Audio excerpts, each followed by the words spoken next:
Good morning, everyone. How are you today? I'm great. Are you happy today? Yes, yes, yes. Okay. Now we will start our morning devotion today. Before that, we will pray and we'll sing a song. Read your Bible, pray every day, pray every day, pray every day. Read your Bible, pray every day, and you grow, grow, grow. And you grow, grow, grow. And you grow, grow, grow. Sorry, hallelujah. Read your Bible, pray every day, and you grow, grow, grow. And you grow, grow, grow. Good morning, Father. Good morning, Holy Spirit. Good morning, Jesus. We thank you for this beautiful morning. Thank you, Jesus, for your guidance last night. And thank you for your love and for your protection. Jesus, now we will start our activities today. But before that, we will learn about your word. Please help us, Jesus, to understand your word so we can be the doers of your word. Thank you, Jesus. Only in Jesus' name we pray. Hallelujah. Amen. 1, 2, 3. Yay! Friend, for this week we have a new memory verse. Our new memory verse is worship God daily.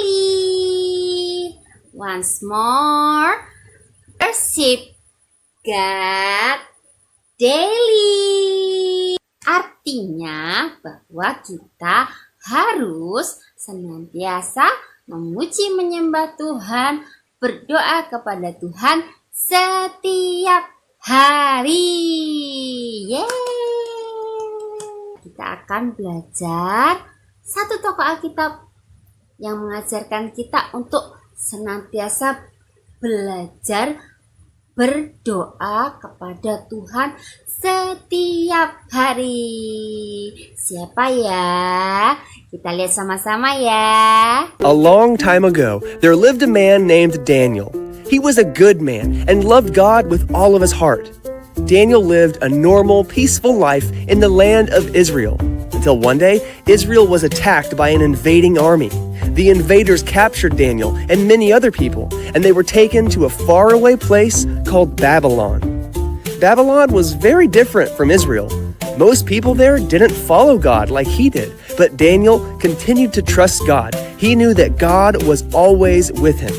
Because Daniel was faithful, God blessed whatever he put his hand to, and people started to notice that there was something special about Daniel. Eventually, even the king of Babylon saw that Daniel was well-liked and that he was a hard worker. He took a liking to Daniel, and he even gave him a job in the palace. Daniel, my boy, how would you like to work in the king's service? Daniel continued to be obedient to God, and God continued to bless him. Pretty soon, the king wanted to make Daniel his right-hand man. He would be the second most powerful man in the entire country. But not everyone liked Daniel. In fact, some people hated him. A few of the nobles in the palace were very jealous of Daniel's success, and they started plotting to get rid of him. Who does this Daniel think he is? We'll show him who's really in charge here. This group of wicked men started to spy on Daniel, trying to catch him doing something wrong so they could get him kicked out of the palace. For weeks, they watched his every move, but Daniel never made a mistake. He worked hard every day. He was kind and respectful to the people around him. They couldn't find a single thing wrong with him. And this made them hate Daniel even more. That blasted Daniel is perfect. We'll never get him. Maybe there's another way. Just then, an evil scheme popped in their heads. While they were spying on Daniel, they noticed that 3 times a day he would stop whatever he was doing to spend a few minutes praying and worshiping God. They came up with a plan to trick the king into getting rid of Daniel. Daniel prays to his God every day. Maybe we could use that against him. Yes, finally we'll be rid of him once and for all. The wicked nobles approached the king with an idea for a new law, one that would make the king feel very powerful. Oh, great and mighty king. Sign a decree that the people can only pray to you for the next 30 days. And anyone who prays to any god other than you shall be thrown into a den of lions. The king really liked this idea, but he didn't realize the effect it would have on Daniel.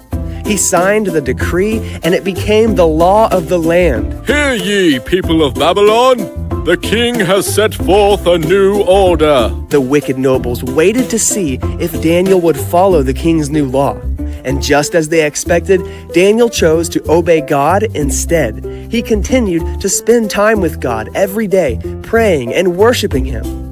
The nobles immediately ran to the king and told him what they had seen. Oh, great king, we bring terrible news. Daniel has betrayed you and broken your law. By your own decree, he must be punished.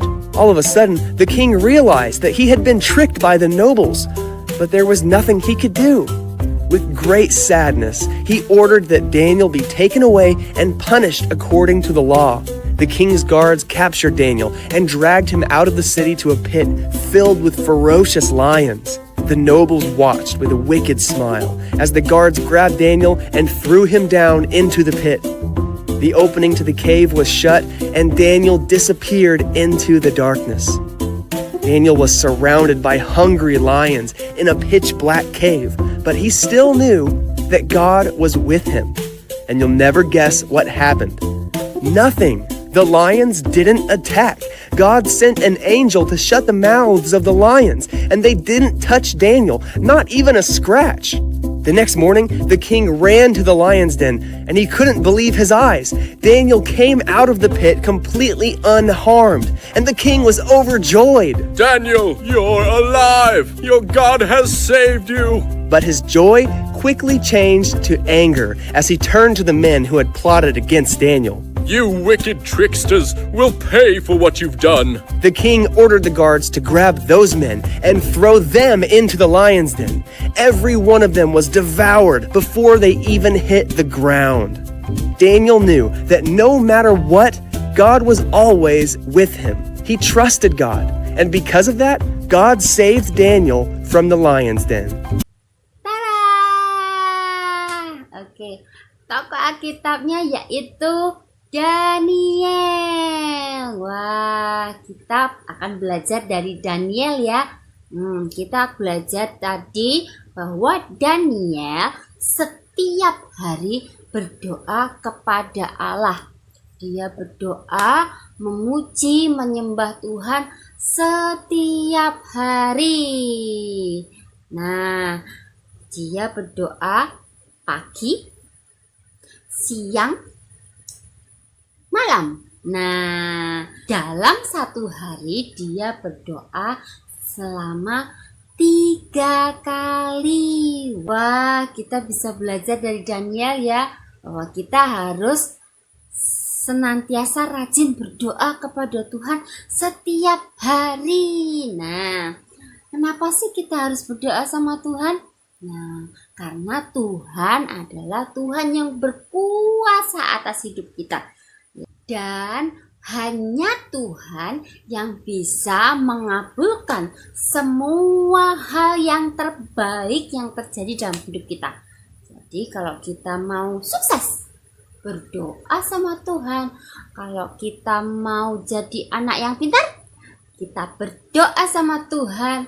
Kalau kita mau jadi anak yang baik, kita berdoa sama Tuhan. Nah, dengan berdoa, semua keinginan yang baik dari hidup kita akan Tuhan kabulkan. Ya, Dengan berdoa Tuhan akan melakukan hal yang luar biasa dalam hidup kita.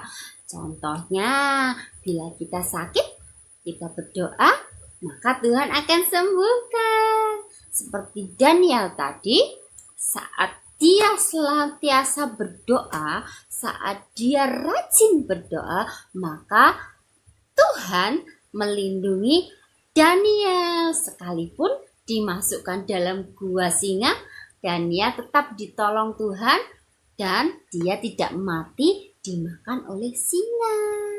Demikian juga kita. Kalau kita selalu berdoa, kalau kita selalu memuji menyembah Tuhan setiap hari, maka perlindungan Tuhan senantiasa ada dalam hidup kita setiap hari. Sekarang kita mau belajar sama-sama ya untuk rajin memuji menyembah Tuhan dan juga senantiasa berdoa dalam kehidupan kita sehari-hari. Nah, kita mau akhiri morning devotion kita ya. Yuk everybody, fold your hand, close your eyes. We will sing together ya. Read your Bible, pray every day, pray every day, pray every day. Read your Bible, pray every day, and you grow, grow, grow, and you grow, grow, grow, and you grow, grow, grow. Glory, hallelujah. Read your Bible, pray every day, and you grow, grow, grow, and you grow, grow, grow. Terima kasih Tuhan Yesus, kami bersyukur Tuhan, pagi ini kami telah belajar tentang firman-Mu Tuhan, mengenai Daniel yang senantiasa memuji menyembah Engkau Tuhan, dan juga berdoa kepada Engkau setiap hari. Biarlah ajari kami Tuhan, untuk kami mau meneladani Daniel Bapa, sehingga kami boleh senantiasa membangun hubungan dengan Engkau, memuji menyembah Engkau, berdoa setiap hari. Terima kasih Tuhan, ajari kami anak-anak-Mu Tuhan untuk taat akan firman-Mu, dan kami biarlah semakin hari boleh mengenal jalan-jalan-Mu. Terima kasih Tuhan. Dan sebentar kami akan melakukan aktivitas kami Tuhan. Engkau jagai, Engkau lindungi kami, Engkau tuntun kami Tuhan, sehingga kami boleh melakukan yang terbaik untuk hari ini. Terima kasih Tuhan Yesus, kami serahkan kegiatan kami hari ini hanya di dalam nama Tuhan Yesus Kristus. Yeay! Have a nice day everyone. Happy study. Bye bye.